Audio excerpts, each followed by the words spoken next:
pasar al siguiente tema. Debemos tener una conversación importante para entender en este momento la situación actual del expresidente Ricardo Martinelli. Para ello está con nosotros el abogado Ronier Ortiz, a quien damos una vez más la bienvenida. ¡Qué elegancia! A su casa, muchas noches. ¿Cómo está, licenciado? ¿Cómo estás? Qué gusto que nos acompañe el día de hoy. Gracias por la invitación. A ver, licenciado, tantas cosas que ha pasado el exmandatario. Yo creo que ya ustedes están desgastados. No, tenemos más fuerza para seguir peleando. Bueno, fuerza para seguir peleando. El lunes pasado se da una audiencia, se pide pues una fianza que una vez más es negada. Bueno, se hicieron los planteamientos por parte del abogado elegido para ese tema en particular. Se dio una decisión contraria. Han venido análisis de varias situaciones que se han dado con relación a ese tema. Una, que un juez se leyó 5.000 páginas en 2 horas. Y yo tengo asimilando 5 años. 5.000 páginas en 2 horas, en ¿cuánta habilidad? Lo que pasa es que un juez de garantías no sabe el expediente. El juez no sabe nada del expediente. El juez va con una hoja en blanco. Escucha una parte, escucha la otra y toma una decisión. Okay. Entonces, en este caso en particular, cuando el juez da el fallo, los colegas se percatan de que empieza a tocar temas de fondo, temas que son del juicio oral. Que estaban dentro de la carpeta. Que están dentro de la carpeta, que son la vinculación, que son las pruebas. Eso no le competía a ese juez hacerlo. Okay. Y él lo hizo de esa manera y producto de esas cosas empezamos nosotros a poner el foco con relación a qué estaba sucediendo. Se anunció una apelación.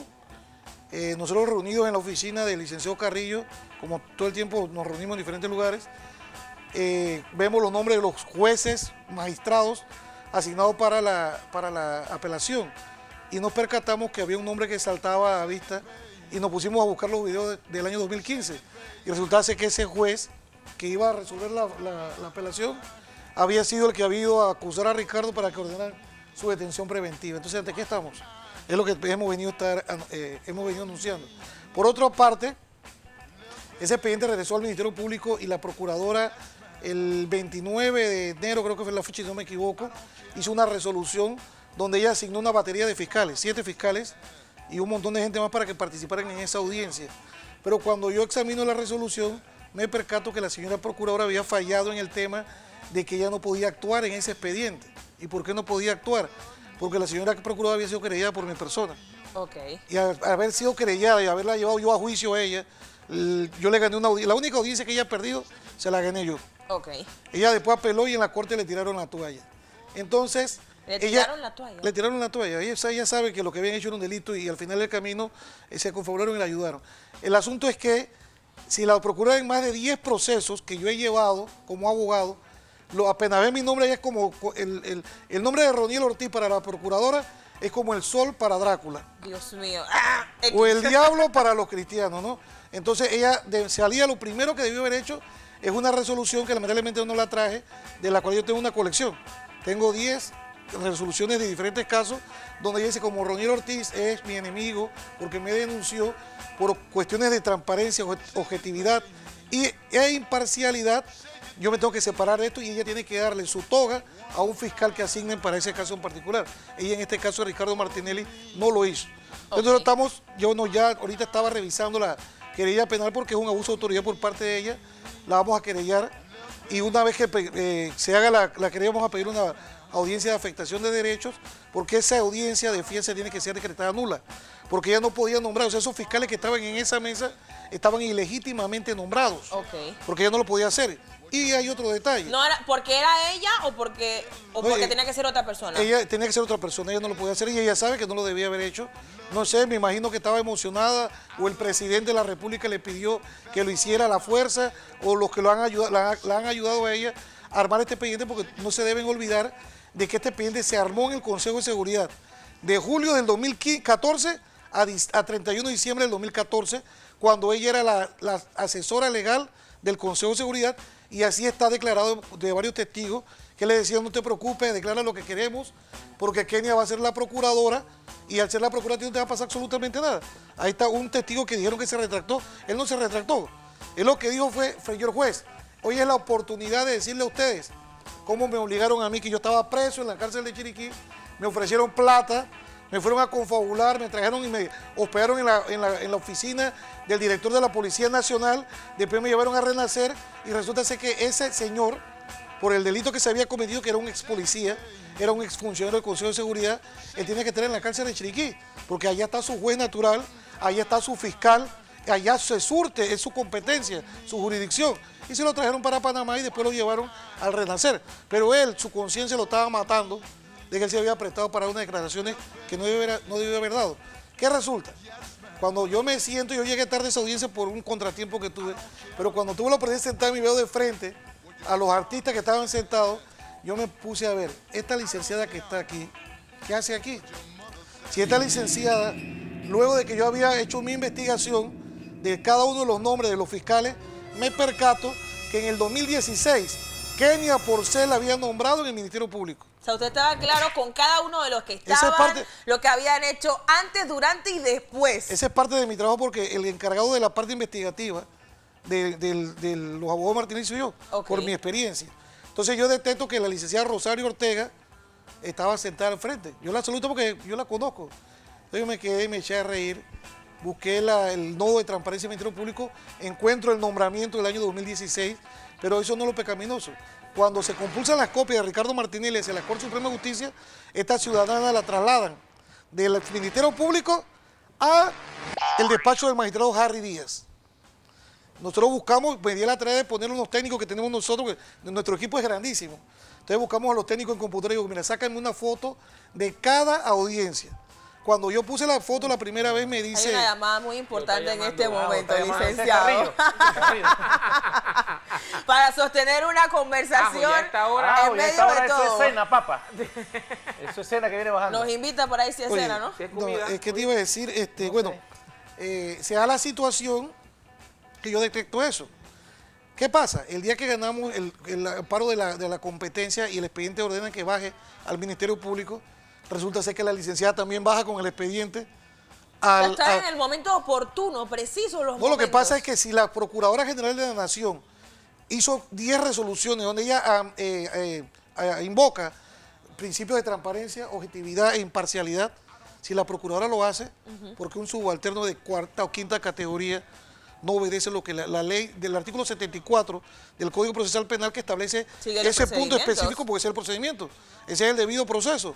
Ningún funcionario tiene que estar arraigado a ninguna investigación. Y hicimos esa denuncia.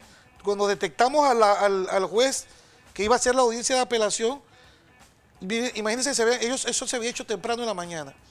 Pasó de 8 de la mañana a 3 de la tarde que detectamos el licenciado Camacho, hijo y yo, detectamos la información, los colegas querían guardar la información para atacar al lunes y no, espérese, te van a perdonar, aquí no hay que guardar nada. Aquí en la guerra se tiran los tiros cuando tienen que ser. Muy importante. Dile a Camacho que lo voy a con calma. No, ese es mi hermano. Ya. Ahora sí. Ahora sí.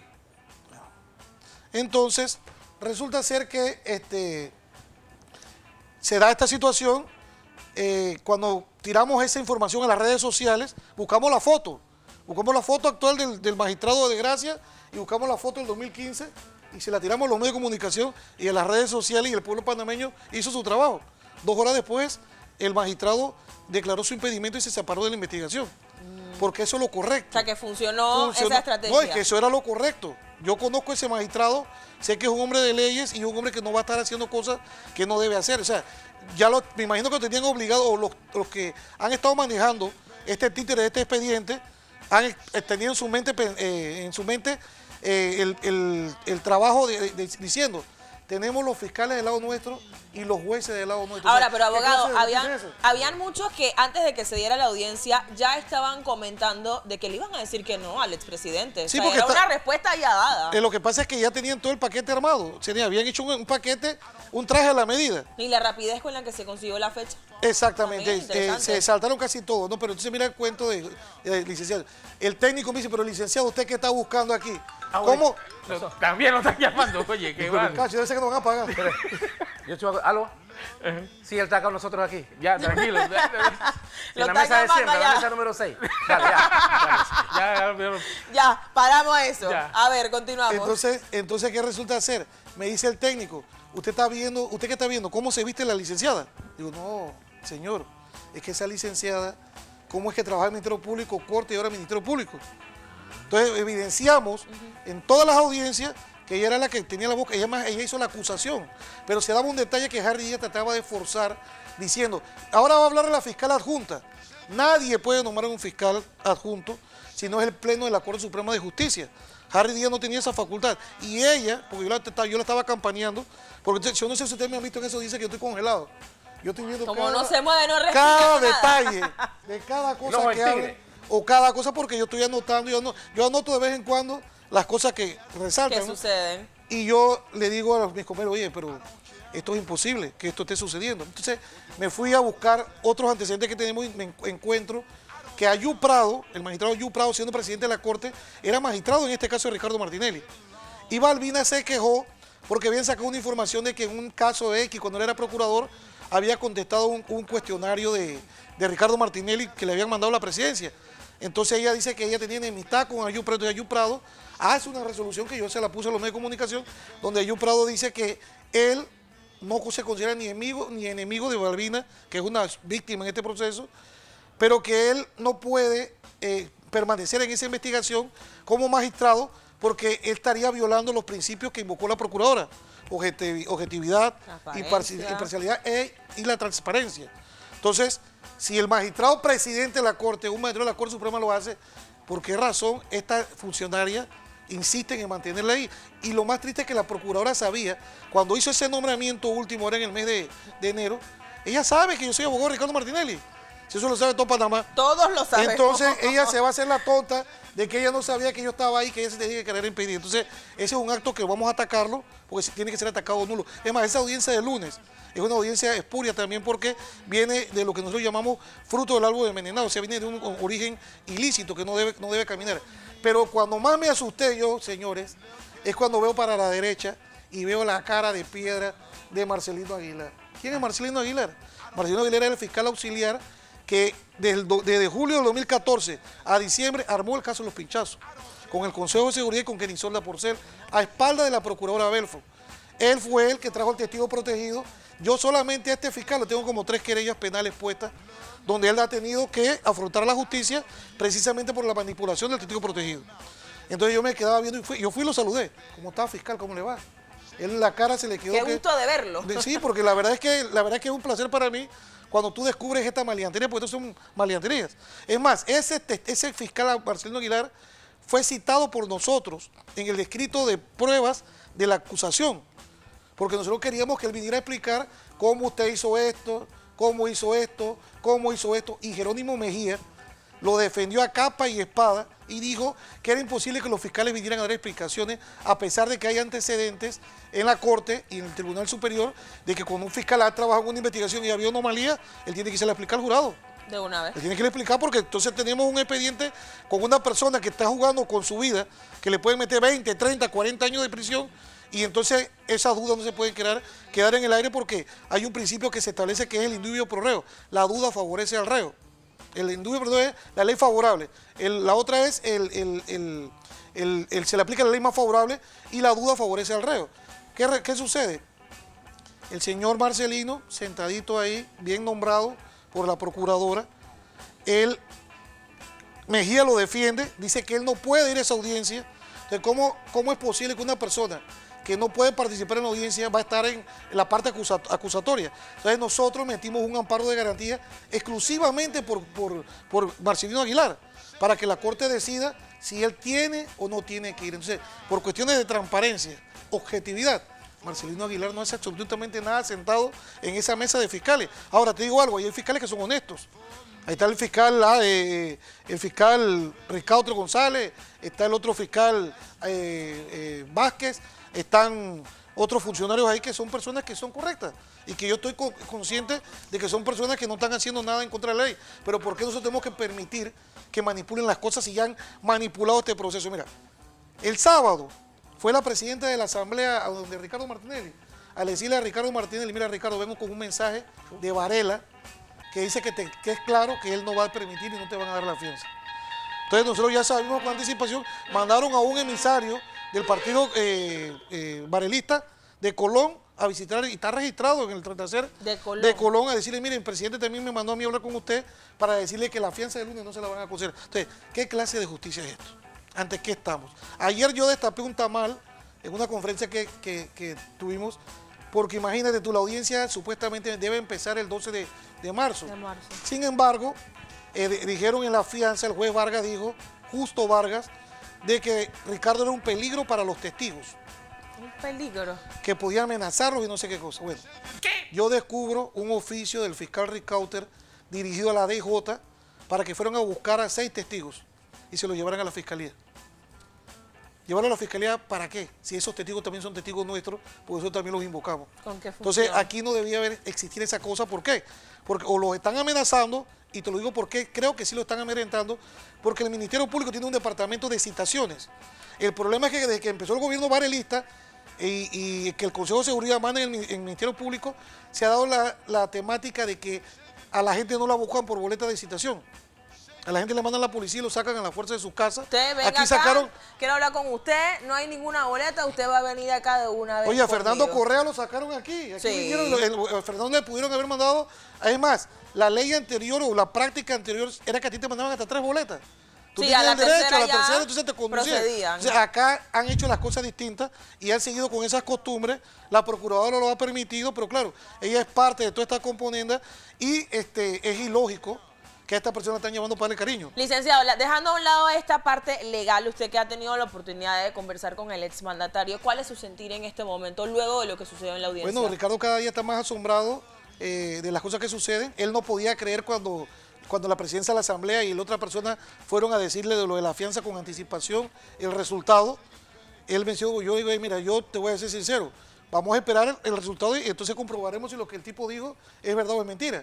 Entonces, hasta dónde la mano del Ejecutivo sigue metida en procesos penales, metida en el Ministerio Público, hasta dónde una procuradora sigue manchando su nombre, sigue manchando una institución de esta categoría, que lo que debe ser es una justicia transparente, sin ningún tipo de reparos, sin ningún tipo de trampas. La justicia tiene que manejarse de esa manera. Es más, el Código Procesal Penal establece principios fundamentales, y dentro de esos principios está uno que se llama estricta igualdad de las partes. Todos, antes a usted la investigaban, usted no sabía que la estaban investigando. El Ministerio Público desarrollaba una investigación calladito, y un buen día iban a su casa, la cogían preso, usted se quedaba en la Modelo, en la Renacer, en la Joya, la Joyita, la que fuese, y eso es injusto. Con la nueva justicia, los caballos tienen que correr, cuando se abre la escotilla de correr, todos tienen que correr a la misma vez.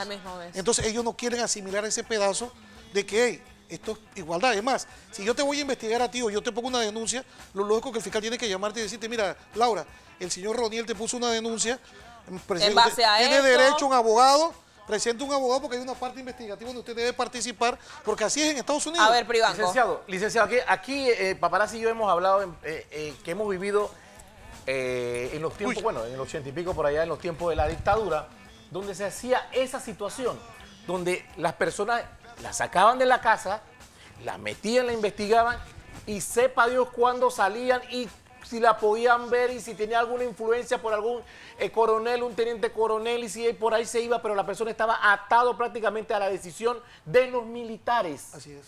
Hoy en día prácticamente es igual. ¿Te acuerdas que Rubén Blades hizo una canción que se llama Los Desaparecidos? ¿A dónde están los desaparecidos? Entonces dice que mientras que la mamá está viendo la novela, cogían los hijos, se los llevaban y no regresaban más.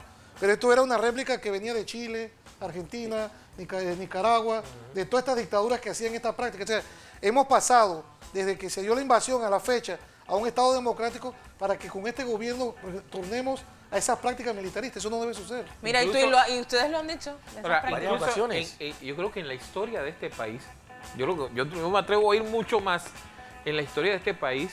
Yo creo que esto no, creo que fue el caso de Prestán allá en Colón, que lo ahorcaron porque lo acusaron de que había quemado cosas que nunca se demostró. Correcto. Y creo que Victoriano Lorenzo. Así es. De allí yo no me atrevo todavía, yo he buscado en temas históricos, creo que algo muy parecido en el juicio de Remón. Exacto. Pero yo hasta ahora, bueno, ya lo oscuro que fue el tiempo de los militares a nivel de justicia, pero hasta ahora yo no he visto... Recuerden que estas prácticas han traído como consecuencia las damas de blanco en Argentina, que han hecho un movimiento para buscar a sus hijos, no han aparecido nunca, pero son cosas que realmente no deben suceder. Estas eran prácticas que utilizaba Pinochet, todas las dictaduras de Sudamérica y Centroamérica, y yo pienso que es lamentable que un Estado de Derecho Y lo único que nosotros como abogados de Ricardo Martinelli, del que sea, porque yo soy un abogado que atiendo no solamente personas como Ricardo Martinelli por lo que representa, yo también atiendo personas del que me llame, porque yo me siento orgulloso cuando alguien me pide que yo sea su abogado. Hay personas que me dicen, licenciado, yo no tengo dinero para pagarle. Y yo he cogido esa defensa como el caso que más me han pagado y las he defendido.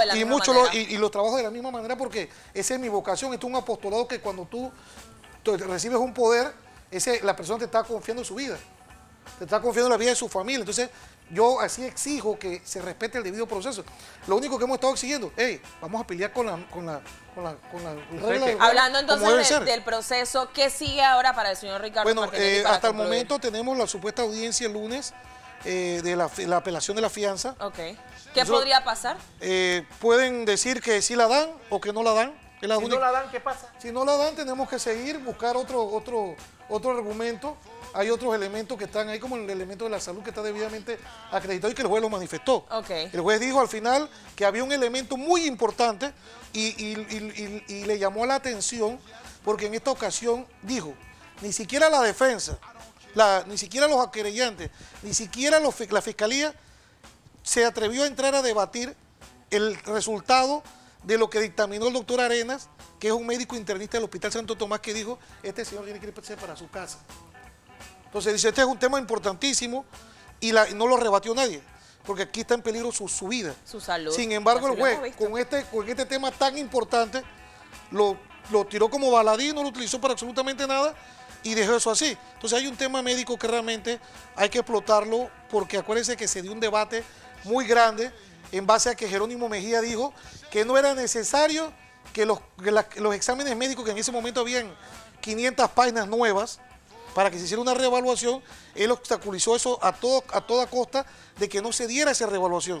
Igual forma, el sistema penitenciario, a pesar que la Corte dijo, este es un tema que lo tiene que manejar el sistema penitenciario, el director del sistema hizo el ejercicio, mandó la solicitud de reevaluación y el doctor Pachar Lucio, que es el director del Instituto de Medicina Legal, por escrito dijo que ellos no iban a hacer absolutamente nada si no lo mandaba una autoridad competente. Entonces, estamos canalizando esa situación, uno debe ir, porque si la Corte dice una cosa, el director dice otra, el otro dice otra cosa, lo cierto de todo esto es que se sigue afectando los derechos y garantías de Ricardo Martinelli, porque él tiene derecho a una salud, sí, señor. Él tiene derecho a una atención, o sea quien sea, tiene derecho a que se le atienda. Ahí estaban criticando que si fue 75, fue 75 veces porque son necesarias, porque hay que hacerlo. Lamentablemente hay gente que nadie pelea por ellos y simple y sencillamente no los atiende nadie, al sistema le da igual moler uno que moler los demás, pero en el caso de Ricardo Martinelli sí hemos estado anuentes a eso porque eso vino advertido de los Estados Unidos. Bueno, esta es la situación del señor Ricardo Martinelli. Hasta el momento nos mantenemos pues pendientes con todo el trabajo que sigue realizando pues la defensa y esperamos al día lunes a ver qué sucede, si entonces se da o no esa fianza para el señor Ricardo Martinelli. Licenciado, le agradecemos que nos acompañara el día de hoy. Ya estamos entendiendo un poquito más el tema.